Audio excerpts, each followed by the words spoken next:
So, um, yeah, just to continue from where I was going with it from my last video, I want to do this differently. So, the way I'm going to measure this is going to be from this notebook, and I want to really measure my growth while being on the senior retention journey. Now, the biggest question I do have is like, is it senior retention? Is it a mentality thing? Because now I feel like I'm at the point where, like back then, if I relapsed, it felt like everything collapsed. But now, honestly, like if I go in the situations I usually go to, I don't feel the same way, feeling like I'm vulnerable.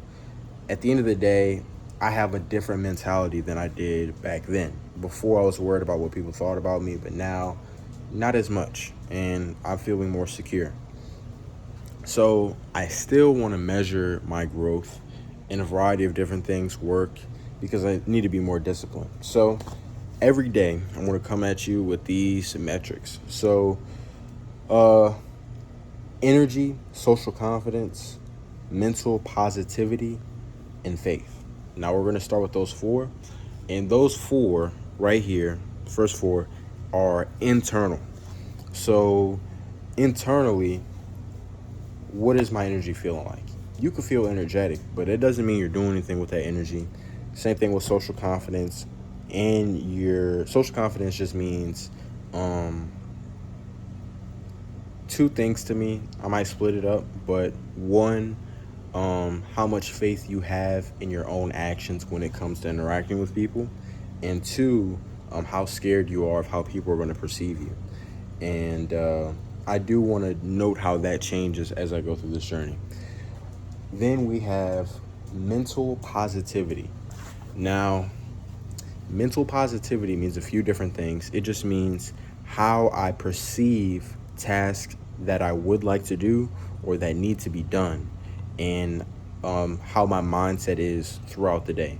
So, for example, if I need to clean up, is my mind telling me, oh, I can't do this? Oh, here we go again. Oh, am I complaining? Am I being negative?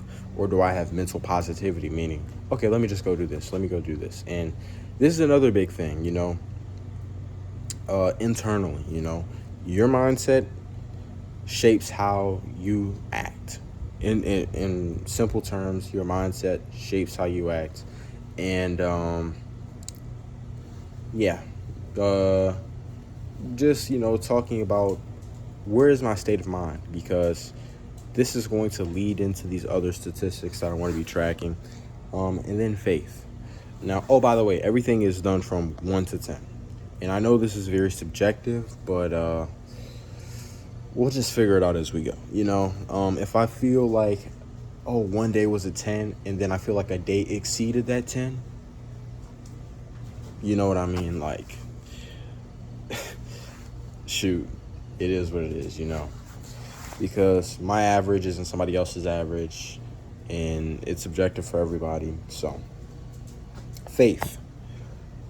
This is just faith in God. Do I believe in his promises? Do I believe in God? Do I have faith to go run to him? Am I practicing my faith? Am I reading my word? Am I getting close?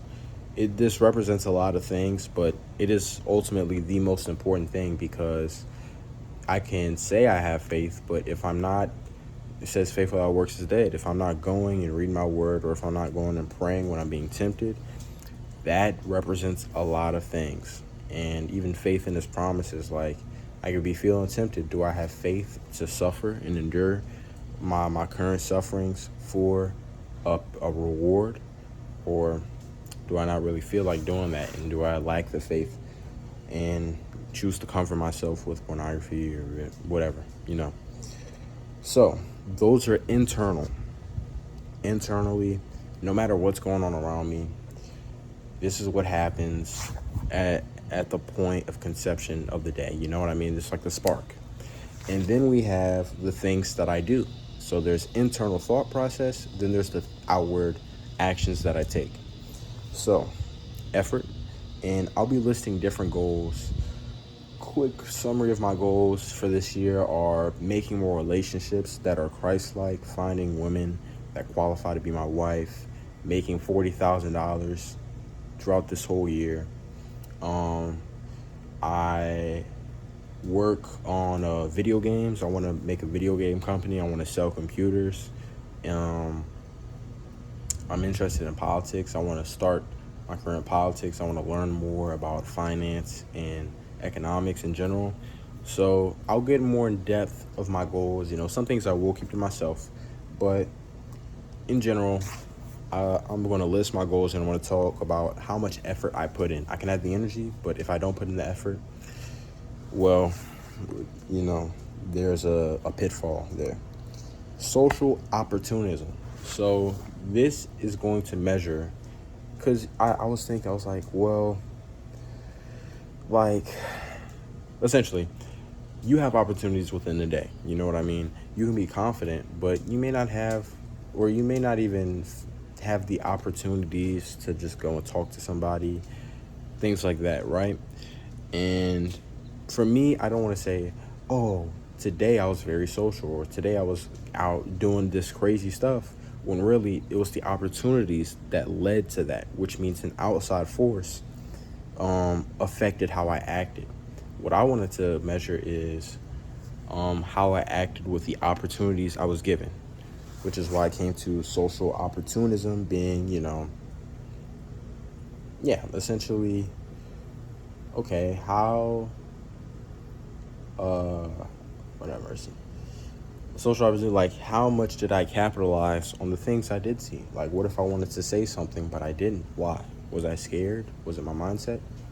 And we'll get more in depth as we go on. Athletic performance. So this is not like, this is more of just like, okay, when I played, not whether if I won or lost, but just because I want to be doing workouts and I want to just measure, okay, am I getting stronger? Do I feel like I'm lifting heavier weights? Things like that. And this isn't no scientific experiment. Like, I know we got rest days and all this stuff. So we'll just have to take it as it is. We'll see how it goes. And that's it for, I would put focus and effort, but I do feel like I want to mix those two in because I feel like those are relatively similar. I might change it. Also, before I continue to this next part, I am going to tell you, and sometimes I may discount days because some days, now he wants to go inside. Some days I may not get that much sleep. And at the end of the day, this is something I really learned about semen retention in general, or things in general. Sleep affects a lot. Like, if you don't get good sleep but you're on semen retention, sure, you'll still feel benefits. But of course, if you don't get sleep, if you don't get the rest you need, that's going to negatively impact almost every aspect of your life, or at least the aspects of life that I'm measuring right now. So we're going to be measuring sleep. And if I'm going through a day where I'm tired, honestly, like, what's the point in even counting these statistics? And I'm going to acknowledge it so I'm not taking in false data. So money. I don't get money every day. So maybe I'll just do it based off of whether I get paid. I might not share specific numbers of how much of money I made, but just a general overview. I want to be talking about the amount of money I get on average, sometimes before my paycheck comes, like, okay, am I doing something with my money? Am I, like, when I'm investing my money, is my money going up? Is it going down? Like, how much gains did I make that day? Unrealized and realized, stocks too. So that's pretty much that aspect. Money, just, did I work today? How much money did I get from working today? Did I do something? Did I make a sale that generated money? I'm just going to be tracking how much money I make over this whole streak, So grades, don't have to worry about this now, but as school comes, this is another result. My grades, like, sometimes I might have, like, graded assignments that day. So I'll just go over, what's my GPA on a certain day, you know what I mean? Um, Proceed. Okay. By the way, since I said money right here, so after money, these are all external things.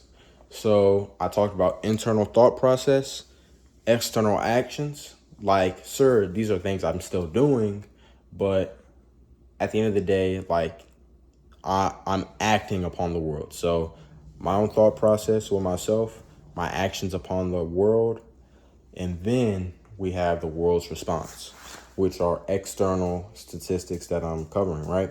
So money and grades, these are obviously external.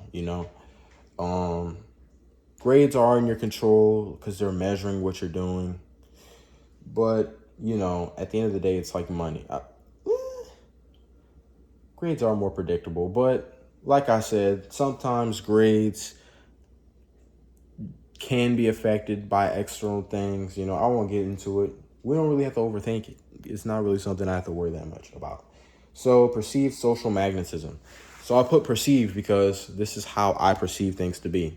Sometimes, so really it's just to measure people making claims about senior retention saying, when they're on senior retention, you get more people looking at you, people are more warm towards you or just treat you with more respect in general. But magnetism is just how much people are drawn toward me. Like, okay, do people, if I'm going through my day, are people coming towards me? And when they're around me, is it a situation where like they're very involved in the conversation with me or they're very drawn to me? Things like that, that's perceived social magnetism. Um, yeah, I mean, yeah, and then we'll break it down. So I'll split it between women and men, how that dynamic changes over time. Um, yeah, I mean, that's pretty straightforward, like, of course, through my past streaks, I did notice, the whole female attraction thing, stuff like that. So then, we'll talk about how much intimidation I perceive. So sometimes, and of course, I'm not going to try to be intimidating because, like, why would you want to do that? But there have been people I've heard online say that they felt like people were intimidated of them while they were on senior retention. So I want to also measure this too. Like, are people intimidated about me? And I'll break that down between women and men. So simple as that. Then I might just take this off, but perceived respect. Um, of course, perceiving how much people respect me. Um, so yeah.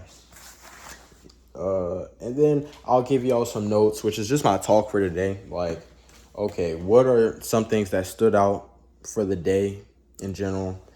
And yeah, that's gonna be pretty much it. You know what I mean? Now, like more notes, like we obviously know, like if you're going to take time and like make a change in your life and you're working at stuff consistently every day of your life, well, it's going to be hard to track the effects of senior retention because sometimes things might change just because you worked harder. Some things might be changing just because you changed how you act or changed how you thought about yourself or thought about others. Like for me, um, I had a lot of social growth. Even these past 3 months, these really past 3 months have changed the way I've perceived or looked at social interactions and how I let them affect my own self-esteem. And that whole past 3 months, I was barely getting a week on senior retention. There was one time, at least on this channel, that I actually got to 8 days on senior retention because, bro, I was just tweaking. But even though I was barely getting past 8 days, I was still being very confident in social settings. And I was still in some situations being very magnetic. Sometimes people were intimidated by me. So, of course, senior retention does play a big part because even when I get to day 4 or day 7, I do notice how people treat me differently. And of course, in the past, when I get to day 14, 19, 20, 30, etc. But the main thing is just I want to note semen retention. It's like this, right? Um,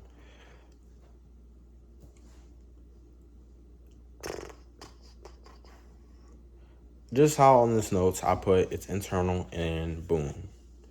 Externally, you will act, and depending on how you act, you might get different results. For me, I feel like it's a mindset thing that I had to that I had to shift inside of me that made me not as socially anxious, even though I was relapsing every day. But also, I don't want that to be an excuse for people to say, oh, well, I don't have to be on semen retention. No, I'm really on this for God at the end of the day. That's the ultimate purpose. I'm doing this to live righteously and live as a Christian and lead other people to not be under demonic oppression. Because even though I may be confident with people socially, guess what? I'm still lazy. I'm still unmotivated. And I'm still not as sharp as I am just naturally. Because biologically, when you're watching porn, when you're having sex outside of marriage, that has obvious effects on your neurochemistry, how you see the world, how you see tasks, how you work, your focus, everything's affected by the things that you do or by, the things that you watch. You know what I mean? Pornography, things like that. So I do want to make this a thing, but I do think semen retention is more like a multiplier. If you were already a confident person being on day 1, you're going to go crazy by the time you get on day 30 because your baseline of who you are or who you are at a lower version of yourself is still you. Semen retention just gives you more resources, in my opinion. It just boosted my mood, made everything just more interesting to me, things like that, you know what I mean? And if you're doing nothing on semen retention, you're doing nothing.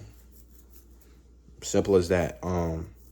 But all that to say is, it's very interesting at this point now because I feel like now the person I am, just in general, is multiple times better than a person I used to be. And even though I'm on day 1 right now, just how I interact with disrespect or things like that and my mentality and my confidence is just overall higher than a version of me in the past, even when that past version was on a longer semen retention streak, because certain things about me have fundamentally changed.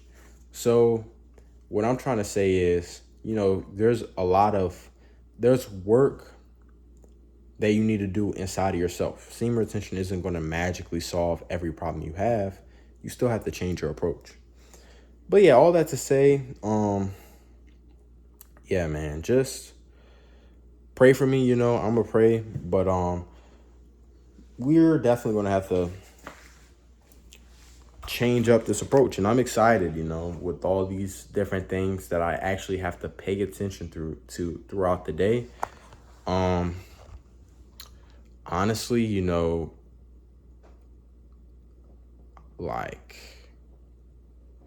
I'm excited, it's just me learning more about this practice and what it really does to me in particular. I know it does a lot of different things, but, I just wanted to track just how it affected me personally. But anyways, all that out the way, I'm going to pray for y'all, man. God, I just pray for anybody who has watched any length of this video, even if they don't get to this part, God, that you will bless them, that you will give them faith, and that you will bring them towards you. God, I pray that you would help us all, God, to stay focused on you and realize that you are the ultimate purpose, God. You are the great high king, and you're the only reason we even are doing this in the first place is because we want to be more like you, Lord. And just help us, God, to resist temptation and to stay focused on you and not get discouraged, God. Please just help us, God, whatever is holding us back. Please, God, release it so that we can fully cling to you and have faith in you. In Jesus' mighty name I pray. Amen. All right, y'all. I'm out of here. Goodbye.